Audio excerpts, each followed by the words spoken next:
The Ukrainians managed to do the next daring feat. They've blown up a massive bomb at one of the pillars of the Kerch-Bridge. In this video, we're going to talk about what do we know so far, what happened, and what are the likely consequences of this attack in the overall context of the war. As said, all of this in this video.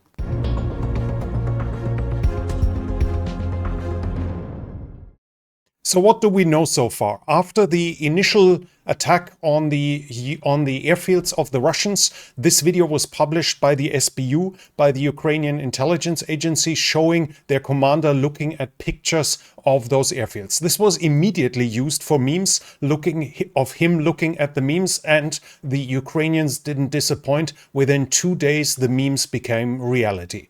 Now, after, as they said, several months of preparation, let me quickly slow it down. After several months of preparation, they blew up explosives at one of the pillars of the Kerch-Bridge. There at 4:44 in the morning, according to the Ukrainians, a bomb was blown up to do as little damage to civilians on the bridge as possible. And according to the Ukrainians, no civilian was injured in this attack. The Ukrainians are saying the explosives had a strength of 1,100 kilograms of TNT. It was blown up under the waterline, close to the surface, to the ground, close to the seabed, not close to the surface. That was my mistake. The bridge is, according to the Ukrainians, now in a critical condition. We see on pictures that the surface of the bridge itself was also damaged, indicating how much this explosion had an effect and how much this pressure wave here together with the water was hitting upwards to even damage the bridge on top of it as well.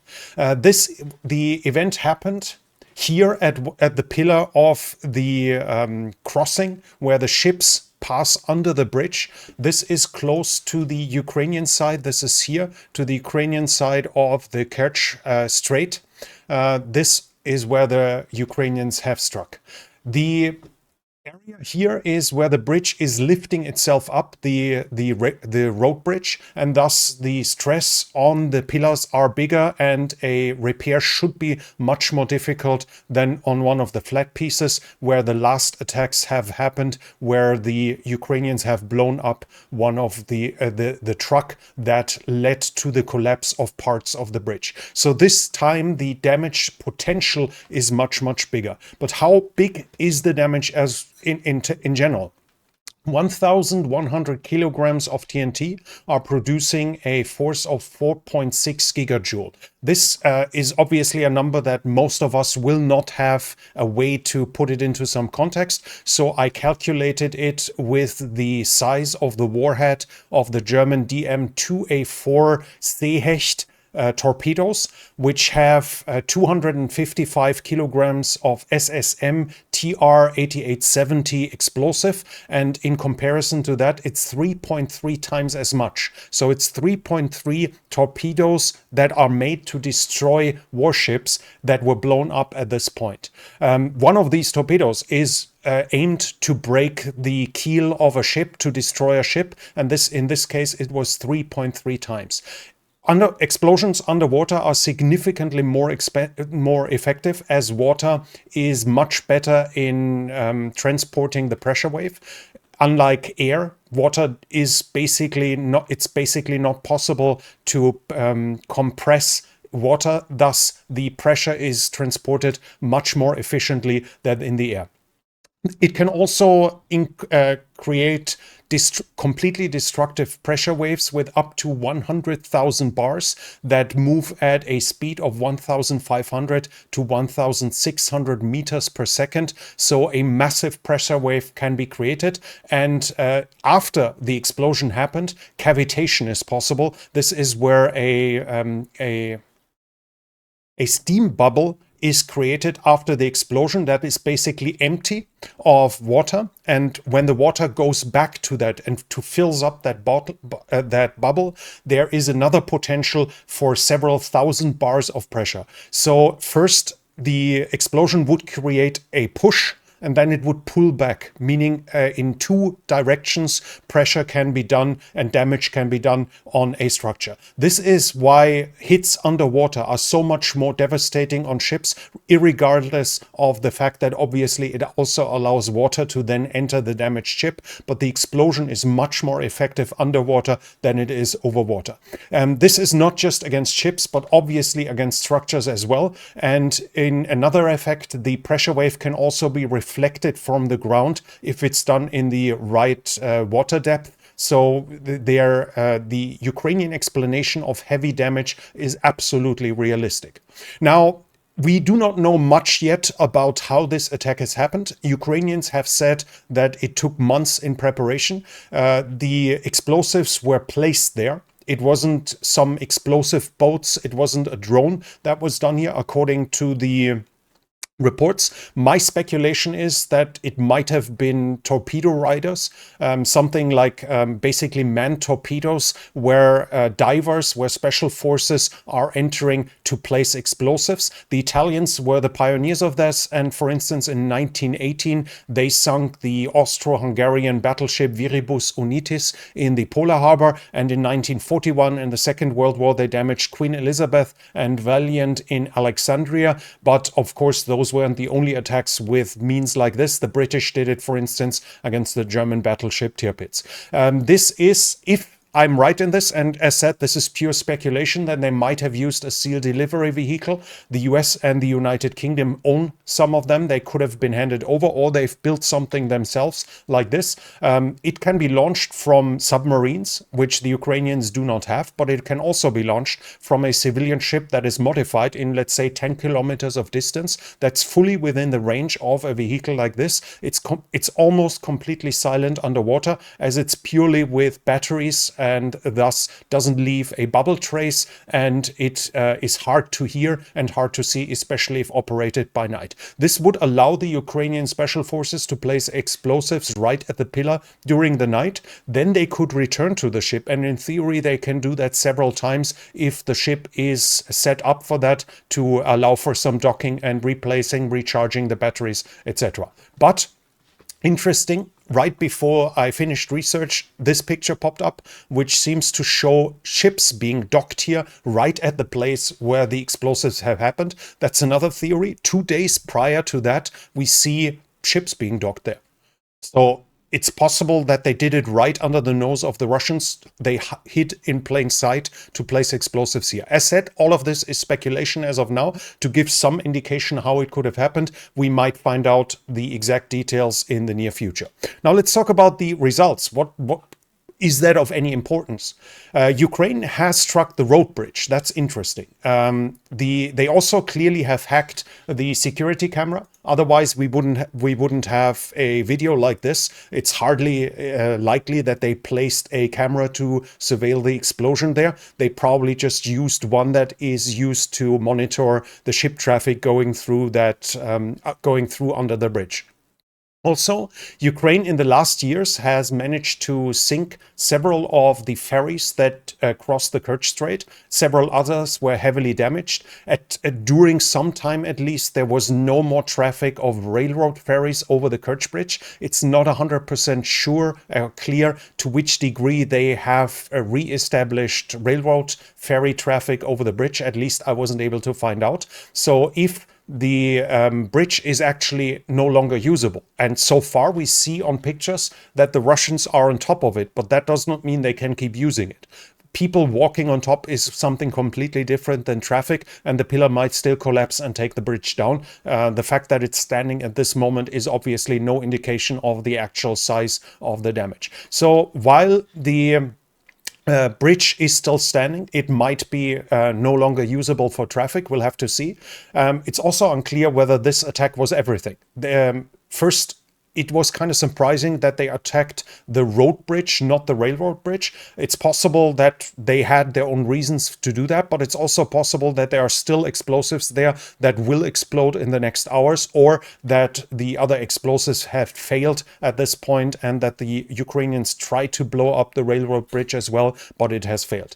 The bridge itself is, though, no longer decisive for the for the traffic. We have here an article in the past on talking about the situation of the railroad bridge. Earlier this March, the Chief of Security Service of Ukraine, Vasily Malyuk, reported that 42 to 46 trains loaded with weapons and ammunition passed through the bridge daily before Ukraine landed a series of precise hits on the structure. Now it can only support 4 to 5 trains, of which 4 are passengers. And at the same time, the Russians have set up alternative railroad roads over land here. They built this railroad line and they very likely resume traffic over this original railroad line, with the front now being pushed enough away from the railroad line for the Russians to resume the traffic here.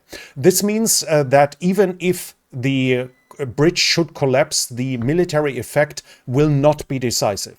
It would have been decisive in spring of 2023, where they would have been able to push where the Russian supply lines in the west of the front line and on the Crimean Peninsula might have been mostly cut at that point. But by now, the effect is no longer of that size. It's having an enormous symbolic effect, though. For Putin, this bridge is the symbol of the Crimean Peninsula to be a part of Russia, and for the Ukrainians, it's a symbol of occupation. So for both sides, it has, apart from a logistic value, for both sides, it has a high emotional and political value. This does not mean, though, the fact that the Russians do not use it for military traffic anymore, or only a little, only to a small limit, does not mean that this was a useless attack. The bridge is still being used, obviously, and the alternative to send the traffic over land is much more time consuming and takes a lot more time. I've done some calculations here with the alternatives, where we have the road. To imagine that somebody is traveling from Krasnodar to Sevastopol, this would take 6 hours and 35 minutes by car. If he has to go around, it's 17 hours and 44 minutes. So close to 18 hours if he has to use Melitopol. This also would lead to more traffic jams, to higher costs for civilian goods, as the transport costs would be significantly higher. It would also mean military goods are less transported and take a longer time to transport. This would also mean that this is inside of GMLRS range for the Ukrainians if the movement is here. And if they have to use the railroad, this would mean that the traffic has to be used. The traffic will flow in full range of Ukrainian drones, as they have with repeater drones and mothership drones. This is fully in the range of FPV drones of the Ukrainians and even of long-range artillery. So in this regard, for the Russians, using the land bridge exclusively is possible, but it's at a much higher cost and as under logistics strain that is increased. But this isn't all, because while the land bridge is an alternative and one that is mostly viable, it's not without problems as well. The Atesh partisan group is continuing its attacks in the south of Ukraine against the railroad bridge. We recently had an attack in Donetsk, and here just a couple of days ago, roughly a week ago, the Ukrainians destroyed a fuel train on one of those railroads. It's geolocated at this point here. This is north of Melitopol in the town of Novobodanivka, where the railroad was struck, where the fuel train was struck. The high heat, the massive heat from the burning fuel should have damaged the railroad bed and the railroad line there. At this point, it might already be repaired yet, but it shows us that even though the Russians have an alternative to the bridge, this alternative is not impervious to strikes, to being endangered by the Ukrainians. So if we come to a conclusion, the attack on the Kerch-Bridge is probably not decisive. This is not something that is going to win the Ukrainians the war. This is not something that will enable the Ukrainians to do a massive counteroffensive that is going to liberate Kherson and Zaporizhzhia and bring them on the Crimean Peninsula. Even if the bridge is not collapsing, though, this will thus not be decisive for the southwest of Ukraine. But at the same time, it's a huge embarrassment once again for the Russians, Russians just 2 days after the Ukrainians struck the strategic bombers, where the full tally is still be counted. The numbers of confirmed destroyed Russian bombers is still rising, and the Ukrainians just today have once again said they have struck 41 planes. So the full tally still have to be counted, but we see that the Russians have been hit very hard in this attack, and just 2 days later they get struck again, this time at the Kerch-Bridge. This means a massive boost for Ukrainian morale. It shows them what they are still capable of, and of course the bridge has a high symbolic value apart from the actual military and logistic value. At the same time, it proves the capabilities of the Ukrainian intelligence agency SBU, which will help with recruitment and international support as well. A secret service and intelligence wants the smartest people to work for it, but they also have to work in there. They also have to want to work at the SBU. And this, by showing huge feats of success, by showing these feats like the one 2 days ago against the strategic bombers and now against the bridge, this will help recruitment, and thus it will strengthen the SBU over time, as well as this helps them get the smarter people. Internationally, it's close to the same. You do not want to support an unprofessional intelligence agency that is ineffective. But by doing these events, they prove to their allies that they are capable, and they prove that they are worthy of a potential support. And this will improve the SBU as well. Also, the logistics will take a damage. And while this will not lead to a complete collapse of the Russian logistics, and thus a abandonment of positions and a Ukrainian victory in the West, it is still going to have some consequences.